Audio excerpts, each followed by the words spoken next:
ঠিক এই সময় আপনি আমি যখন আমাদের দৈনন্দিন কাজে ব্যস্ত তখনই খাগড়াছড়ি ও রাঙ্গামাটিতে একটি গুরুতর আন্দোলন চলছে। এই আন্দোলনের কারণে এ পর্যন্ত 20 জন মানুষেরও বেশি মৃত্যু হয়েছে এবং অনেকজন মানুষের নিজের ঘর হারিয়েছে। এই আন্দোলনের মূল বিষয়টাকে বলা হচ্ছে আদিবাসী জনগণের অধিকার এবং নিরাপত্তার দাবি, কিন্তু তাদের আন্দোলনে তো অন্য কিছুই দেখা যাচ্ছে। তারা তাদের আন্দোলনে সরাসরি বলছে তারা পাহাড়ি মুক্ত চায়। এই শহীদদের রক্তের বিনিময়ে আমরা পাহাড়কে মুক্ত করব সংগ্রামী বন্ধুগণ। পৃথিবীর ইতিহাস কথা বলে কেউ কাউকে দমিয়ে রাখা যায় না। আমাদের আদিবাসীদের কেউ দমিয়ে রাখতে পারবে না সংগ্রামী বন্ধুগণ।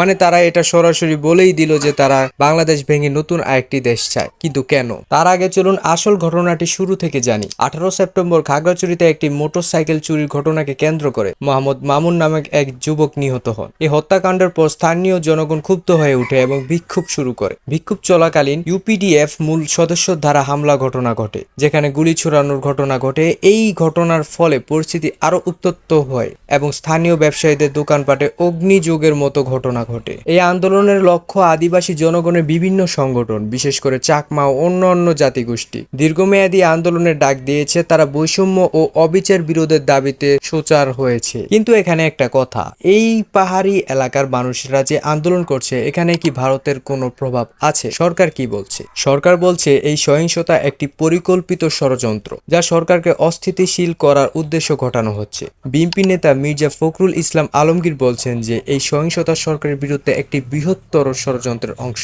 আপনারা যারা এই পাহাড়ি মানুষদের আন্দোলনকে এই প্রথম বা এই নতুন করে দেখছেন, তাদের ঐতিহাসিক প্রেক্ষাপট থেকে বলি। পাহাড়ি অঞ্চলের সমস্যাটা দীর্ঘকাল ধরে চলে আসছে। 1971 সালের পর থেকে এই অঞ্চলের বাঙালি মুসলিমদের স্থানান্তর এবং ভূমি অধিকার শনাক্ত সমস্যাগুলো মূল কারণ হিসাবে চিহ্নিত করা হয়েছে। স্থানীয় জনগণের মধ্যে দাবি এবং তাদের সংস্কৃতি পরিচয় স্বীকৃতি নিয়ে সংঘর্ষ চলমান। ভারতের প্রভাব। কিছু বিশেষজ্ঞ মনে করে যে ভারতের পূর্বাঞ্চলের থাকা পাহাড়ি জনগণের সঙ্গে ঐতিহাসিক সম্পর্কের কারণে ভারত এই আন্দোলনের প্রভাব ফেলতে পারে। বিশেষ করে ভারতীয় চাকমা জনগণের মধ্যে সম্পর্কের কারণে এটি আরো জোরালো হতে পারে। এছাড়াও বর্তমান পাহাড়ি আন্দোলন ও জঙ্গিবাদের মধ্যে সম্পর্ক রয়েছে।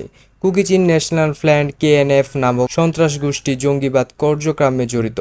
তবে স্থানীয় পাহাড়ি জনগণ এই কর্মকাণ্ডের সঙ্গে নিজেদের সম্পর্কতা অস্বীকার করেছে। পার্বত্য চট্টগ্রাম জনসংহতি সমিতি পিসিজেএসএস এবং অন্যান্য সংগঠন শান্তিপূর্ণ আন্দোলনের মাধ্যমে সমস্যা সমাধানের চেষ্টা করছে, কিন্তু কিছু সন্ত্রাসী গোষ্ঠী পরিস্থিতিকে আরো জটিল করে তুলছে। এই ভিডিওটা বানানোর 2 দিন আগেই মানে 20 সেপ্টেম্বর সেনাবাহিনী পার্বত্য চট্টগ্রামে তাদের শান্তি মিশনে রওনা দিয়েছে। তাই ভাবাই যাচ্ছে যে এই ম্যাটারটা খুব তাড়াতাড়ি সলভ হয়ে যাবে। এবার চলুন ভিডিওর প্রথমে যে আমি যেই প্রশ্নটা করেছি এটার উত্তরটা দিয়ে দিই। আসলে পাহাড়ি অঞ্চলের মানুষরা যে আন্দোলনটা করছে এটার মূল উদ্দেশ্যটা কি? এ সময় পার্বত্য অঞ্চলে যে আন্দোলনটা হচ্ছে এর ভিতরে কিন্তু আমাদের সাধারণ মানুষের কিছুটা হলেও হাত আছে। আসলে অনেক আগে থেকেই পাহাড়ি এলাকা মানুষদের একটু মানুষ অন্য চোখে দেখে, যেমন ওরা একটু ভিনদেশী মানুষ, ওরা আমাদের থেকে আলাদা, ওরা কি রকম খায়, পাহাড়ে থাকে, মানে এটা নিয়ে ওদের ভিতর ক্ষোভ যে আমরা তো এই দেশেরই মানুষ, এই দেশেই জন্মেছি, আমরা তো বাংলাদেশি, তাহলে কেন আমাদের অন্যভাবে দেখা হচ্ছে,